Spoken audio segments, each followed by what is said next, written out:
নমস্কার, আমার নাম পদ্মাবতী সহিস, গ্রাম বিরামডি। মানে কী বলবো, এই শুটিং মুটিং নিয়ে অনেক আমাদের ঘরে ঝামেলা চলে। কী বলবো, তুই এমনি করিস না, এই করিস না, হাই করিস না। এতদিন আমার দাদার বলছে মান সম্মান যাচ্ছে, হেই যাচ্ছে, হাই যাচ্ছে। আচ্ছা, মান সম্মান যাচ্ছে। যখন আমার সত্যি কথা 5টা দিদি 5টা দাদা। তো আমি সবাইতে ছোটো করি।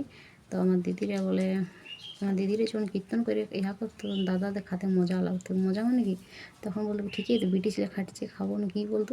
এখন হলে কই বলছে কি, এখন হলে আমাকে বলছে, যখন দাদারাকে বলি আমি কি দাদা কি যদি আমার দরকার জিনিসগুলো দিই তাহলে আমি কোথাও নিয়ে যাবো, তখন দাদারা কিছু নেই বলে ছুটি ছুটি ঘর ঢুকে দিই। মানে আমরা কী বলবো, কিছু নেই দিও না এদিও নেই, তাদের আমি বলি যেটা করবো নিজেই করবো। তার জন্য বৌদিগুলো অনেক খারাপ খারাপ বলে, এখানে খারাপ বলতে কি অনেক লোকের সাথে কেউ যদি গিলকে আসে, কেউ বা কুটু পাটুমে আসে, সব করে তুমি যা করছো করতে দাও, আমি তখন খারাপ করে নিয়ে যাও। দেখি কতদূর উঠি, আমার সব কাজ করলে কাম করবো, কেউ কেউ কাড়ুক আর না কাড়ুক, আমার কি দিন নেই চলছে যে দিদিরা কাড়ুক না কাড়ুক, নিজের মা বাবা তো ঠিক আছে, যতদিন আছি তারপরে এখন উপরের দিকে উঠিলে তারপরে আমার স্বপ্ন দিয়ে উঠে আসছে আপনার বাপ, এখন বারবার কিছু নেই।